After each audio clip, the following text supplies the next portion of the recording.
축복합니다. 우리 주 예수 그리스도의 평화가 함께 하시기를 빕니다. 옆 사람에게도 인사하겠습니다. 샬롬.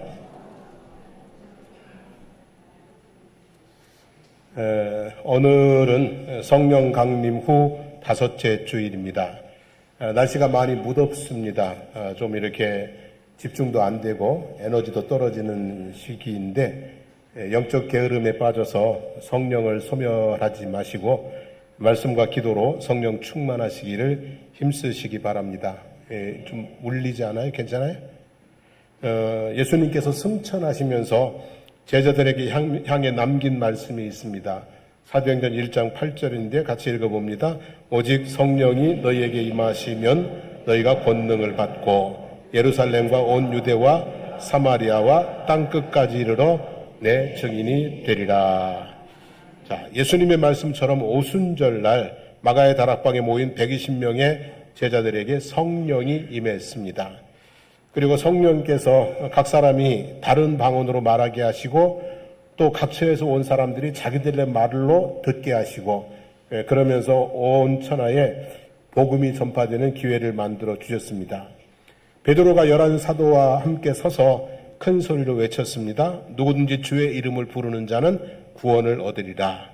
너희들이 법 없는 자들의 손을 빌려 못 박아 죽인 예수를 하나님께서 다시 살려 주와 그리스도가 되게 하셨느니라 라고 예수님이 주 되시고 그리스도 되심을 증언했습니다.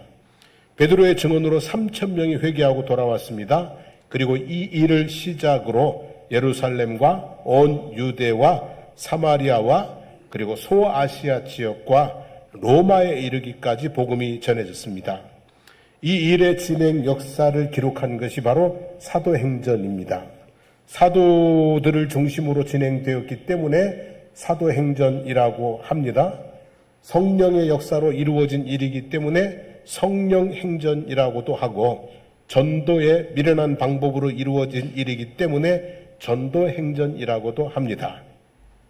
한 송이 꽃이 피고 지기를 반복하며 황량한 들판이 꽃동산이 되고 또 한 알의 밀이 땅에 떨어져 죽고 열매 맺기를 반복하며 생명의 역사를 이루듯이 한 송이 꽃과 같은 성도들의 믿음이 피고 지고 한 알의 밀과 같은 성도들의 희생이 반복되면서 마가다락방에서 시작된 복음이 세계와 열방으로 퍼져 나갔습니다.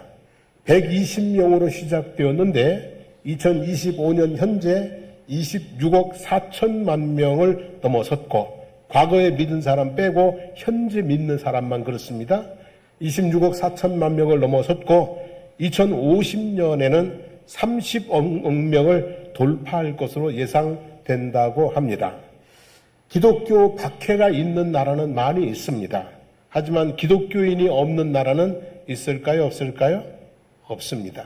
기독교 박해가 있는 나라는 많이 있는데 기독교인이 없는 나라는 세계에 아마 한 군데도 없을 것입니다. 2000년 기독교의 역사는 환희와 환란의 역사라고 볼 수 있습니다. 성령으로 충만할 때 느껴지는 새술에 취한 듯한 신령한 환희, 복음을 듣고 사람들이 회개하고 돌아와 세례를 받을 때 더해지는 구원의 환희, 안전뱅이가 일어나고 귀신이 떠나가고 다양한 기사와 표적이 나타날 때 확인되는 임마누엘의 환희, 성전에 모여서 하나님을 찬양하고 기도하고 할 때 채워지는 예배의 환희, 재산과 소유를 팔아 각 사람의 필요에 따라 나눠줄 때 전해지는 사랑의 환희, 집에서 떡을 떼고 음식을 나눌 때 풍성해지는 교제의 환희 등등 세상에서 경험하기 힘든 환희, 기쁨의 역사가 기독교의 역사라고 믿습니다. 그러나 기독교의 역사는 환희의 역사만은 아니었습니다. 환란의 역사이기도 합니다. 유대 종교 지도자들이 이렇게 얘기합니다. 도무지 예수의 이름으로 말하지도 말고 가르치지도 말라고 경고를 받았습니다. 뭐 하지 말라는 거예요? 전도하지 말라는 겁니다. 말을 듣지 않으니까 어떻게 했습니까? 사도들을 잡아 옥에 가두었습니다. 스데반 집사를 성 밖으로 끌어내 돌로 쳐 죽였습니다. 예수 믿는 사람들을 박해했습니다. 남녀를 불문하고 끌어다가 옥에 가두었습니다. 그리고 박해의 끝은 죽이는 것이었습니다. 돌로 쳐 죽이고 십자가에 매달아 죽이고 칼로 쳐 죽이고 창으로 찔러 죽이고 톱으로 켜 죽이고 불에 태워 죽이고 굶주린 짐승에게 물어 뜯겨 죽게 하는 등 온갖 방법으로 잔혹하게 죽였습니다. 히브리서는 로마 시대의 기독교 박해 상황을 이렇게 기록하고 있습니다. 히브리서 11장 35절부터 38절의 말씀을 새번역 성경으로 읽어보겠습니다. 또 어떤 이들은 고문을 당하면서도 더 좋은 부활의 삶을 얻고자 하여 구태여 노연하기를 바라지 않았습니다. 또 어떤 이들은 조롱을 받기도 하고 채찍으로 맞기도 하고 심지어는 결박을 당하기도 하고 감옥에 갇히기까지 하면서 시련을 겪었습니다. 또 그들은 돌로 맞기도 하고 톱질을 당하기도 하고 칼에 맞아 죽기도 하였습니다. 그들은 궁핍을 당하며 고난을 겪으며 학대를 받으면서 양과 염소의 가죽을 입고 떠돌았습니다. 세상은 이런 사람들을 받아들일 만한 곳이 못 되었습니다. 그래서 그들은 광야와 산과 동굴과 땅굴을 헤매며 다녔습니다. 오늘 기독교는 이렇게 온갖 박해에도 굴하지 않고 편안한 삶을 포기하고 심지어는 목숨까지도 버리면서 자신들의 믿음을 지킬 뿐만 아니라 증인의 삶을 살았던 성도들의 믿음과 헌신으로 말미암아 세워진 것이 오늘의 기독교고 우리의 교회인 줄로 믿습니다. 전 세계 인구의 3분의 1이 기독교인인 현재의 상황에서 기독교 박해는 끝난 것일까요? 아니면 여전히 진행형일까요? 그죠? 전 세계 인구의 3분의 1이 기독교인이에요. 그럼에도 불구하고 여전히 기독교 박해는 진행 중입니다. 우리에게는 끝난 것처럼 보이지만 사실은 진행 중입니다. 환난과 핍박 가운데 신앙생활을 하는 성도들이 여전히 많이 있습니다. 믿음을 지키기 위해 여러 형태의 박해를 감수해야 하는 나라들도 많이 있습니다. 사진 한번 보시죠. 기독교 박해 국가 상위 50개국의 지도입니다. 상위 50개국이니까 더 많은 나라들이 있어요. 빨간색으로 된 데가 좀 극심한 데고요. 주황색으로 된 데는 조금 덜한데, 아무튼 기독교 박해 국가 상위 50개국의 나라인데요. 여러분 세계 지도에 보면 거의 반 이상이죠, 그죠? 이런 지역이 여전히 박해 국가예요. 월드워치 리스트에 따르면 기독교에 대한 박해가 갈수록 심해지고 있는 것으로 나타나고 있다고 합니다. 전 세계에서 높은 수준의 박해와 차별을 받는 기독교인은 2020년 3억 1천만 명, 2021년 3억 4,200만 명, 2022년 3억 5,900만 명, 2023년 3억 5,940만 명으로 계속 늘어났고요. 2025년 현재는 3억 8천만 명 이상이라고 합니다. 이것은 전 세계 기독교인 7명 중 1명에 해당하고 아프리카에서는 5명 중 1명이 한 20% 정도 되죠.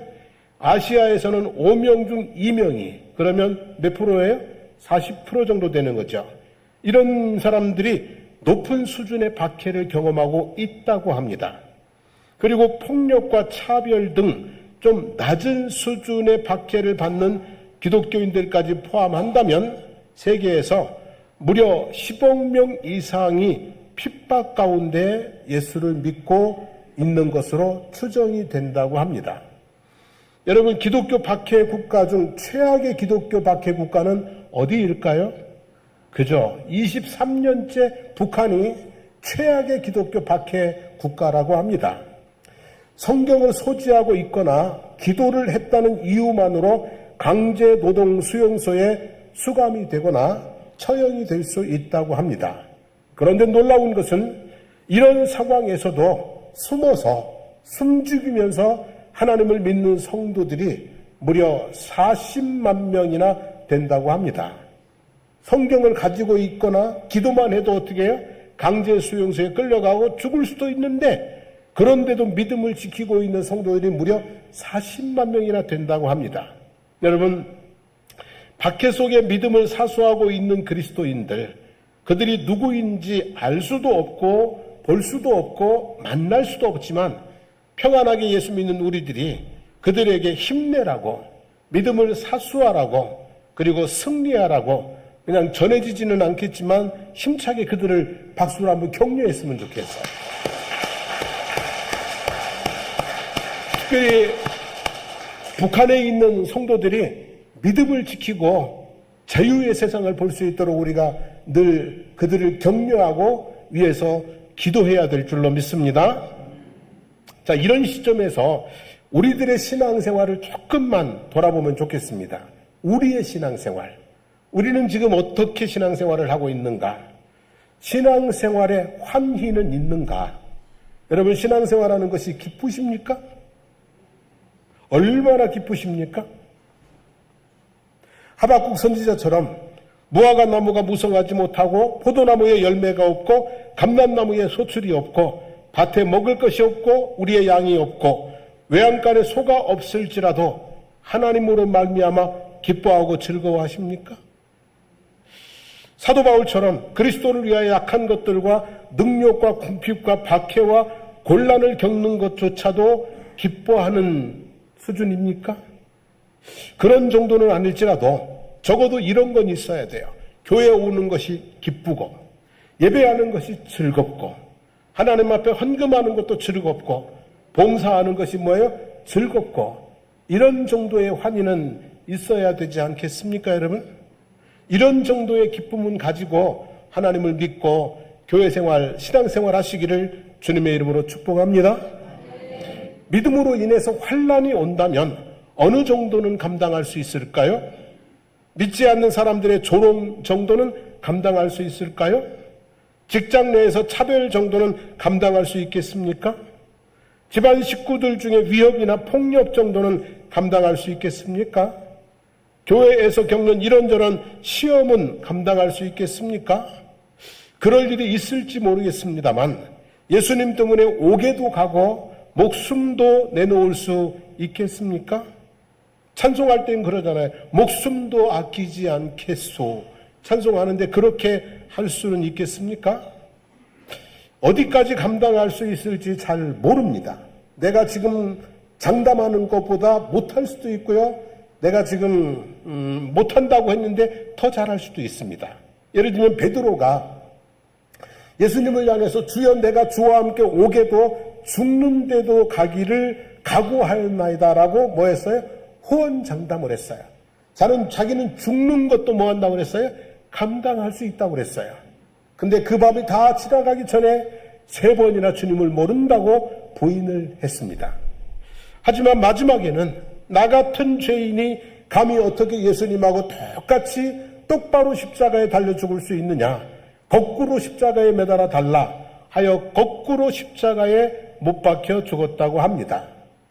우리가 믿음으로 인한 환난을 어디까지 감당할 수 있을지 지금은 잘 모릅니다. 죽음에도 갈 수 있다고 생각하다가도 계집종 앞에서 부인할 수도 있고 그러다가도 거꾸로 십자가에 달려 죽을 정도로 환난을 감당할 수도 있습니다. 아무튼 우리가 지금은 믿음으로 인한 환난을 얼마만큼 감당할 수 있을지 잘 몰라요. 그래서 믿음으로 인한 환난의 시간이 다가올 때 내가 무엇을 어떻게 해야 되는지 답은 알고 있어야 돼요. 만약에 믿음으로 인한 환난이 올 때 내가 무엇을 어떻게 하겠다 이런 생각은 마음은 정리를 해야 된다고 생각합니다. 3가지 말씀드리고 싶은데요. 믿음으로 인한 환난이 올 때 또는 그것만이 아니라 삶의 환난이 올 때 해답 첫 번째는요. 기도하는 것입니다. 뭐 하는 거라고요? 기도하는 것입니다. 시편 50편 15절 말씀 같이 읽어봅니다. 환난 날에 나를 부르라. 내가 너를 건지리니 내가 나를 영화롭게 하리로다. 야고보서 5장 13절 읽습니다. 너희 중에 고난당하는 자가 있느냐? 그는 기도할 것이요. 즐거워하는 자가 있느냐? 그는 찬송할지니라 그랬어요. 환난의 때는 뭐 하는 때입니까? 기도하는 때입니다. 부르짖어 기도하는 때입니다. 금식하며 기도할 때입니다. 그러면 하나님을 영화롭게 할 수 있는 기회가 만들어질 수 있는 줄로 믿습니다. 환희의 때에 감사와 찬양은 비교적 잘합니다. 하나님이 기적을 베푸시고 은혜를 베푸시고 복을 부어주시면 이 환희의 때에 감사와 찬양은 비교적 잘합니다. 그런데 환난의 때의 기도는 생각보다 잘 못합니다, 여러분. 환난의 때에 기도하면 된다는데 환난의 때의 기도를 잘 못합니다. 이스라엘 백성들이 애굽에서 나왔습니다. 홍해 바다를 마른 땅같이 건넜습니다. 모세와 이스라엘 자손이 환희의 함성으로 하나님을 찬양했습니다. 미리암과 모든 여인들이 환희의 몸짓으로 속옷을 잡고 춤을 추며 하나님을 찬양했습니다. 그리고 거기서 수르 광야로 들어갔습니다. 사흘 길을 걸었는데 물을 얻지를 못했습니다. 그리고 사흘 후에 마라에 이르렀는데 물을 발견했는데 쓴물이라서 도저히 마실 수가 없었습니다. 그러자 백성들은 모세를 향해서 원망을 쏟아냈고 모세는 하나님께 부르짖었습니다. 하나님이 지시하시는 나무를 물에 던졌더니 쓴물이 단물이 되어 위기를 넘겼습니다. 광야 40년 동안 매사에 이런 시기였습니다. 환난을 만나면 백성들은 무엇을 했고 원망을 했고 모세는 하나님 앞에 부르짖어 기도를 했습니다. 하나님은 누구의 소리를 들으셨을까요?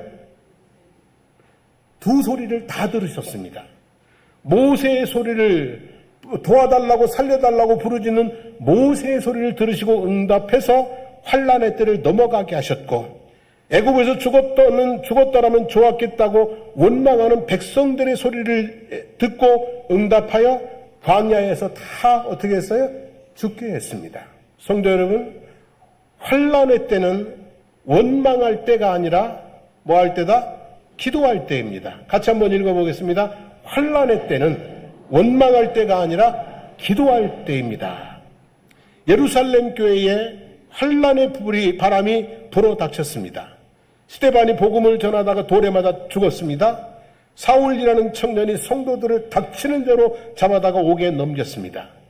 헤롯 왕이 야고보 사도를 참수했습니다. 칼로 목을 베어 죽였습니다. 베드로를 죽이려고 잡아 옥에 가두었습니다. 그때 교회는 무엇을 했을까요? 사도행전 12장 5절 읽어보겠습니다. 이에 베드로는 옥에 갇혔고 교회는 그를 위하여 간절히 하나님께 기도하더라 그랬어요. 그 결과 하나님께서 천사들을 보내 잠자는 베드로를 깨워서 옥에서 꺼내 주셨습니다. 성도 여러분, 교회에 환난의 바람이 불 때가 있어요, 없어요? 있습니다. 탓하고 원망하고 비난하고 싸울 때가 아닙니다. 교회에 환난의 바람이 불 때는 뭐 할 때라고요? 기도할 때인 것입니다. 그런데 많은 교회들이 그렇게 하지 않습니다.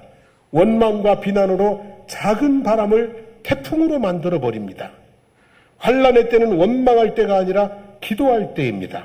기도로 환난의 바람을 잠재우고 하나님의 은혜 가운데 평안히 든든히 서가는 우리 장승포 교회가 되기를 바랍니다. 시편 34편 6절 말씀 읽어보겠습니다. 이 곤고한 자가 부르짖음에 여호와께서 들으시고 그의 모든 환난에서 구원하셨도다 그랬어요. 여러분, 모든 환난에서, 어떤 환난에서는 구원하고 어떤 환난에서는 구원이 안 되는 것이 아니라 모든 환난에서 구원하셨도다 했습니다. 그러므로 삶의 어려움이 오든지 신앙생활의 어려움이 오든지 누구를 탓하고 원망하며 환난의 늪에 빠져들어가지 말고 부르짖어 기도하며 하나님의 구원을 경험하시고 하나님께 영광을 올려드리는 간증의 주인공들이 되시기를 주님의 이름으로 축복합니다. 자, 믿음으로 인한 환난이 올 때 두 번째는 뭐 해야 되냐면 믿음을 지켜야 됩니다. 믿음으로 오는 환난이에요. 믿음만 버리면 환난이 없어져요. 그렇지만 환난을 감수하면서 믿음을 뭐 해야 된다고요?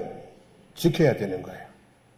여러분, 이 우리 원리예요. 사랑으로 인한 환난이 있으면 뭘 지켜야 되는 거예요? 사랑을 지켜야 되는 거예요. 믿음으로 지키는 환난이 올 때는 믿음을 지켜야 되는 거예요. 환난 중에는 작은 환난이 있고 큰 환난이 있습니다. 예를 들면 요즘처럼 장마나 폭염은 어떻습니까? 장마나 폭염은 힘들지만 감당할 수 있는 작은 환란입니다. 대비하고 대처하면 됩니다. 대비하고 대처하면 넘어갈 수 있어요. 근데 장마에 강둑이 무너져 마을을 덮치거나 대형 산불이 마을을 덮치면 어떻습니까? 이거는 힘써도 감당할 수 없는 큰 환란입니다. 집 지킨다고 대피하지 않고 소중한 물건 챙기다가 대피할 타임을 놓쳐서 홍수에 쓸려가고 불길에 휩싸여 죽는 사람들이 있다면 참 어리석고 답답한 사람이 아니겠어요? 이런 큰 환란의 때에는요, 가장 중요한 게 뭐예요? 목숨이죠. 그러니까 일단 뭐하고 봐야 되는 거예요? 살고 봐야 되는 거죠. 장롱에 밍크코트 1,000만 원짜리 소용없습니다. 테레비 1,000만 원짜리 소용없습니다. 무조건 어떻게 하는 거예요? 도망가야 되는 거예요. 그냥 그때는요, 생명이 최고거든요. 일단 살고 봐야 돼요. 사람부터 챙기는 거예요. 남편, 자식들, 그죠? 그렇게 하는 거예요. 환란의 때에 생명을 지킨 사람들이 있어서 인류가 존재하고 있습니다. 환란의 때에 나라를 지킨 순국 선열들이 있어서 나라가 존재합니다. 환란의 때에 믿음을 지킨 성도들이 있어서 지금 교회가 존재하고 있는 것입니다. 자, 환란의 때에 생명을 지키는 것은 당연한 것입니다. 본능적으로 당연한 것입니다. 가정을 지키는 것은 의무라고 합니다.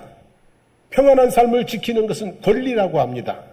나라를 지키는 것은 숭고한 정신이라고 합니다. 자, 그러면 질문하겠습니다.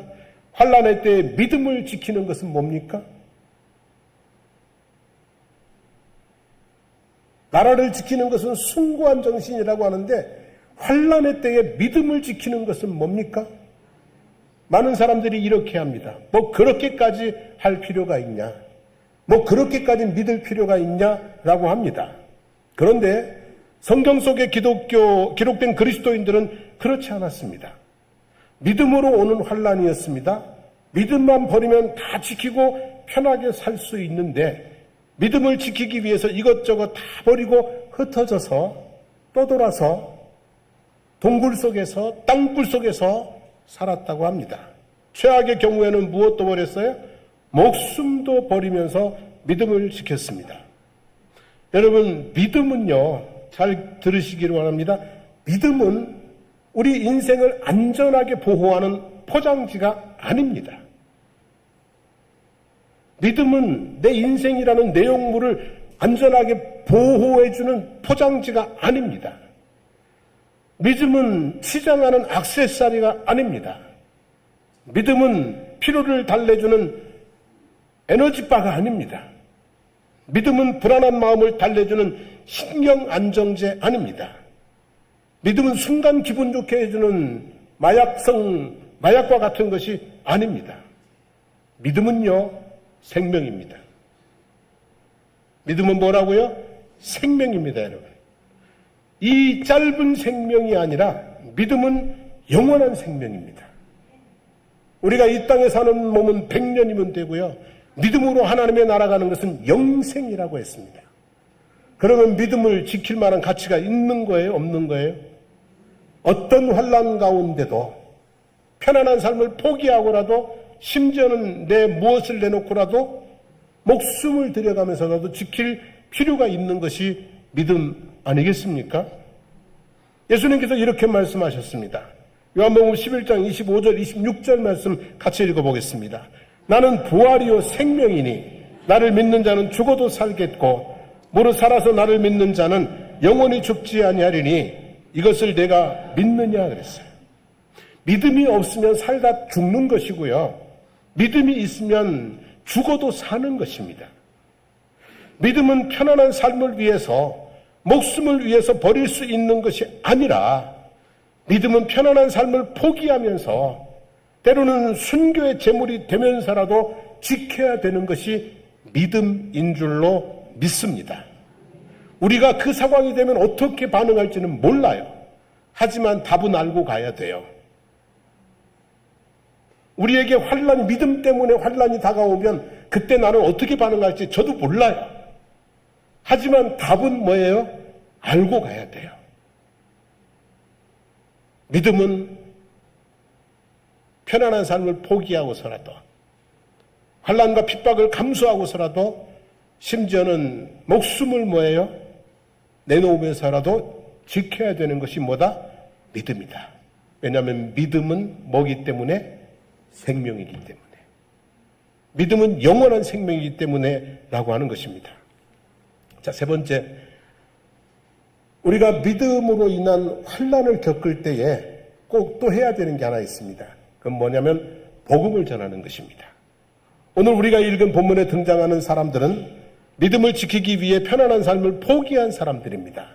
그것만으로도 대단한 믿음의 사람들이에요. 그런데 거기서 멈추지 않습니다. 두루 다니면서 복음의 말씀을 전합니다. 정말 대단한 사람들입니다. 진정한 하나님 나라의 일꾼들입니다. 여러분, 진정한 하나님 나라의 일꾼은요, 복음을 전하는 사람들입니다.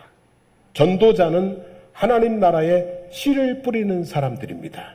씨를 뿌려야 뭐예요? 열매가 있는 거잖아요. 그들이 있어서 지금의 기독교가 있는 것입니다. 성령이 충만하여 기쁨으로 복음을 전했습니다.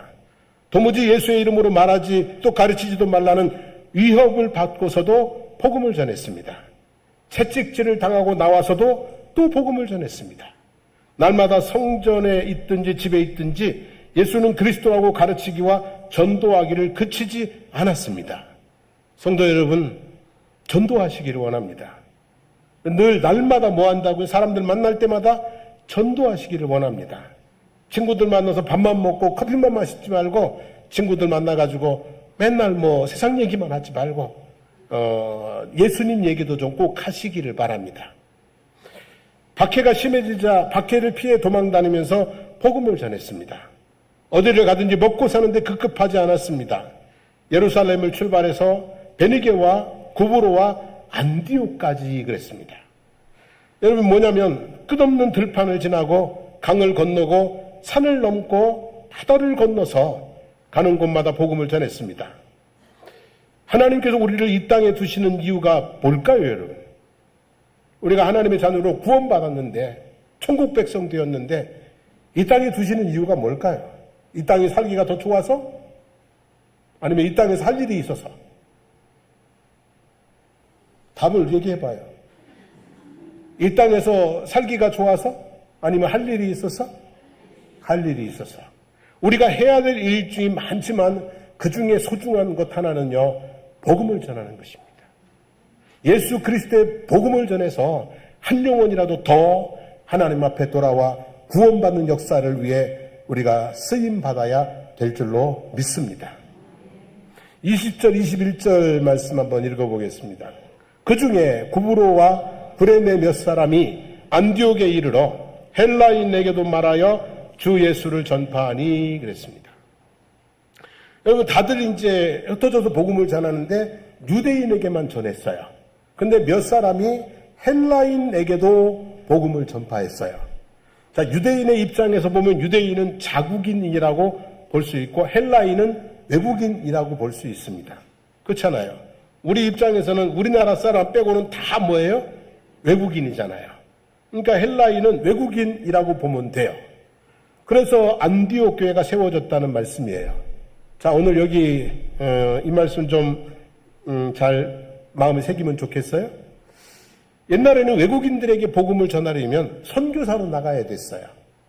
선교사로 나가야 외국인들에게 복음을 전할 수 있었어요. 근데 지금은 선교사로 안 나가도 외국인들에게 복음을 전할 기회가 많이 있어요, 없어요? 있습니다, 여러분.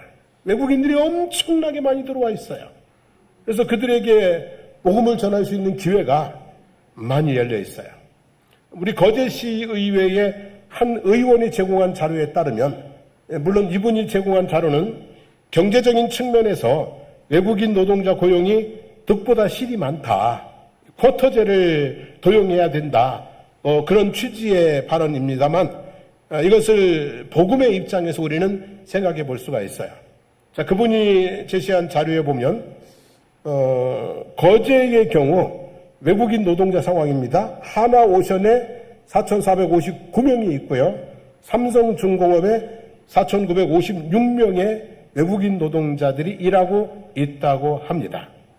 평균 임금이 355만 4천 원 수준이고요. 그리고 이분들이 어디에서 주로 왔냐면 미얀마, 또 우즈베키스탄, 스리랑카, 태국, 베트남 등 아주 다양한 나라에서 왔다고 합니다. 근데 이런 나라의 1인당 국민 소득을 보니까 미얀마 같은 경우는 1186달러. 얼마요? 1186달러. 우즈베키스탄 3514달러. 스리랑카 3830달러. 태국 7754달러.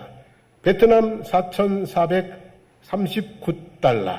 대한민국 36,624달러. 이 정도입니다. 그러니까 이 소득이, 개인 소득이 많아요, 적어요? 제일 적은 나라가 어디에 지금 여기서는 미얀마. 미얀마를 경우를 보면 미얀마는 면적은 우리 한반도의 3배 정도 돼요. 면적으로는 우리 한반도의 3배 정도 되고 인구수는 5,485만 명? 그러니까 우리나라보다 한 200만 명 정도 더 많아요. GDP, 국가소득은 649억 4,040만, 이런 정도고, 수준이 좀 그렇습니다. 개인 소득이 아까 얼마라고 그랬죠? 1,186달러예요. 이게 얼마나 되는지, 이제 현실과 다른 여러 가지 상황들이 있겠습니다만, 그냥 수치로만 계산해 보겠습니다. 1,186달러 곱하기, 어제 환율 보니까 1,380원 정도더라고요. 얼마예요, 그러면? 163만 6,680원이에요. 우리나라에서 일하는 평균 임금이 아까 얼마라고 그랬어요? 3,554만 원. 아니, 355만 4천 원. 곱하기 12 하면 얼마예요? 4,264만 8천 원이. 엄청 받더라고요. 외국인 노동자들도 상당히 많이 받아요. 그죠? 그러면 자기 나라에서 일하는 것보다 우리나라에서 일을 하면 무려 몇 배나 되는 거예요? 26배나 되는 거예요. 자기 나라에서 일하는 것보다 우리나라에서 일을 하면, 제가 아무튼 제 보던 자료 가지고 정리하는 거예요. 현실은 다르겠지만 수치적으로만 계산하면 26배 정도를 봅니다. 그리고 자기네 나라의 물가를 생각하면 우리나라에서 이 돈을 쓸 수 있겠어요, 없겠어요? 못 쓰는 거야. 그러니까 근근히 먹는 것만 먹고 나머지는 다 어떻게 보내요? 자기 땅으로 보내는 거야. 그래가지고 자기네 땅 나라에 보내가지고 땅 사고 집 사고 자기 재산을 뭐 하는 거예요? 축적해 놓는 거예요. 10년만 일하다가 돌아가면 다 부자로 살 수 있어요. 10년만 여기서 일하다가 자기네 땅에 돌아가면 상당히 어떤 사람이 되는 거예요? 유력한 사람이 되어 돌아가는 거예요. 이해가 되셨죠? 그죠? 그리고 미얀마 아니라도 이 스리랑카나 우즈베키스탄 같은 경우도요, 자기네 나라에서 일하는 것보다 한 7, 8배 정도의 임금을 우리나라에서 받고 있거든요. 그러니까 이들도 한 10년만 일하다 돌아가면 뭐 하는 거예요? 상당히 유력한 삶을 살 수 있다는 거예요. 자, 미얀마는요, 불교가 86%예요. 불교가 86%고, 기독교는 2%예요. 그리고 세계 기독교 박해 국가 순위 10위 정도 되는 거예요. 상당히 기독교 박해가 뭐한 거예요? 심한 나라예요. 예수 믿기가 상당히 힘든 나라예요. 근데 이런 사람들이 우리나라에 와서, 우리나라는 자유롭잖아요. 그죠? 박해가 없잖아요. 기회가 있잖아요. 예수님을 믿게 된다면 돈만 벌어가지고 가는 것이 아니라 그리스도인이 되어서 돌아간다면 그곳에서 상당히 영향력을 미칠 수 있는 그리스도인으로 살아간다면 선교사 한 명 보내는 게 낫겠어요? 여기서 온 미얀마 사람 하나 전도해서 그리스도인 되어 돌아가게 하는 게 낫겠어요? 그죠? 이게 우리에게 주어진 복음의 기회라고 하는 것입니다. 언어가 안 되고 기회도 잘 없지만 외국인 노동자들이 돈만 벌어가는 것이 아니라 그리스도인 되어 돌아갈 수 있게 해달라고 우리가 늘 뭐 해야 돼요? 기도해야 될 줄로 믿습니다. 그리고 말도 안 되니까 전도하기가 쉽지는 않겠습니다만, 그래서 마트 같은 데서 외국인 노동자들 보면 그냥 친절하게 대해주시면 그들의 마음이 어떻게 될까요? 조금 더 열리게 되겠죠, 그죠? 마트에서 보면 그냥 뭐 이렇게 웃어주시고 뭐 도움 필요하면 도와주시고 그렇게 해서 그들이 우리에 대해서 마음이 열려서서 열린 마음에 복음이 들어갈 수 있도록 작은 친절을 베푸는 것도 일종의 뭐가 되는 거예요? 이제는 선교가 되는 거예요. 그죠? 그래서 우리가 믿음으로 인한 환난의 때에도 복음 전하는 것을 멈추지 말자. 특별히 오늘 우리 거제 지역에 뭐 거의 10,000명이잖아요. 그죠? 거의 10,000명 수준의 외국인들이 들어와 있는데 그들이 돈만 벌어가는 것이 아니라 그리스도인이 되어 돌아가서 유력한 그리스도인으로 자국 땅들을 뭐예요? 복음화시키는 역사가 일어나도록 해달라고 기도하시고 그런 비전을 가지고 외국인들을 조금 더 친절하게, 조금 더 따뜻하게, 조금 더 배려하는 모습으로 대해 주시면 그것 자체가 뭐가 된다? 전도, 선교가 된다. 이렇게 생각해 보시면 좋을 줄로 믿습니다. 자, 오늘은 여기까지 말씀드리고 함께 찬양하고 기도하겠습니다.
말씀 생각하며 기도하기를 원합니다. 하나님, 내가 주님을 따라가는 이 길 가운데 하나님 기쁨이 충만하게 하옵소서. 하나님 앞에 오는 기쁨, 예배하는 기쁨, 봉사하는 기쁨, 은혜 받는 기쁨, 날마다 기쁨이 충만한 신앙생활이 되게 하옵소서.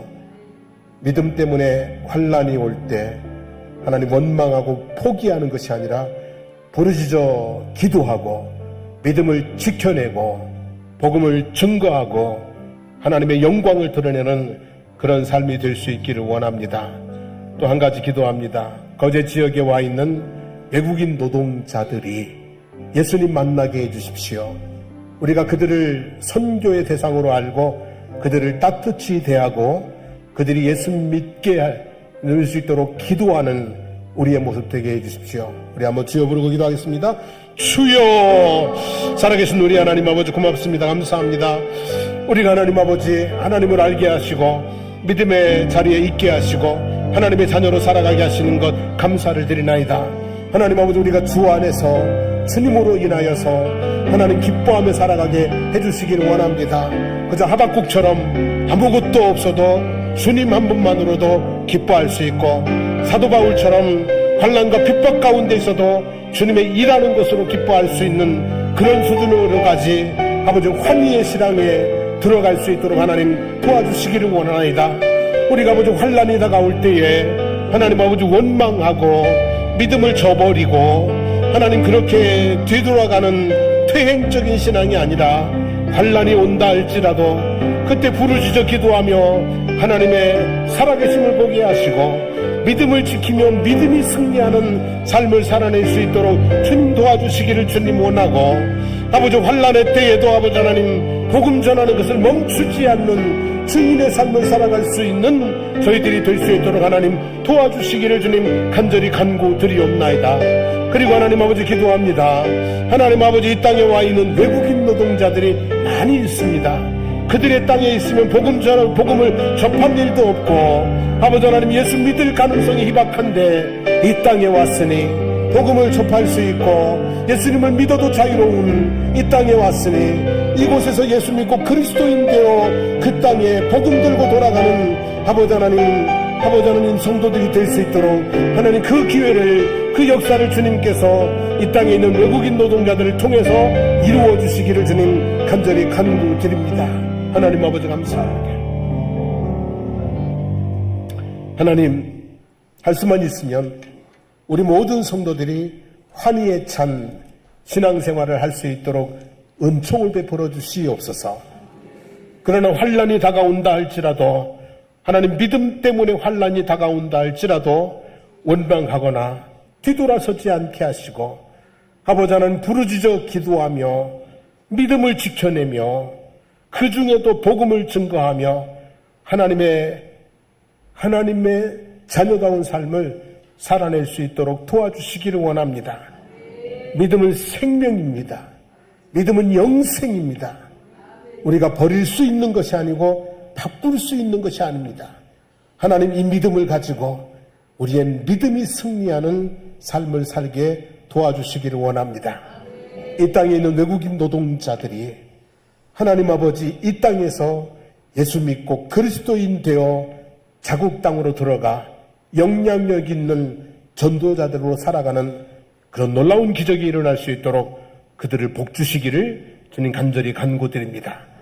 이제는 우리 주 예수 그리스도 하나님의 은혜와 하나님 우리 아버지의 영원 부흥하신 사랑하심과 성령의 감화감동 충만 교통케 하시는 역사가 환희 가운데 주님을 찬양하고 환난 가운데 주님을 의지하고 굳게 붙들고 하나님 아버지 복음의 증인으로 살아가기를 마음에 다짐하는 성도들 머리머리 위에 삶의 모든 순간 하시는 일 가정들 위에 우리 장승복 교회와 거제지역과 특별히 거제지역에 있는 외국인 노동자들과 이 나라와 민족 위에 이제부터 영원토록 함께 하시기를 간절히 축원하옵나이다. 아멘.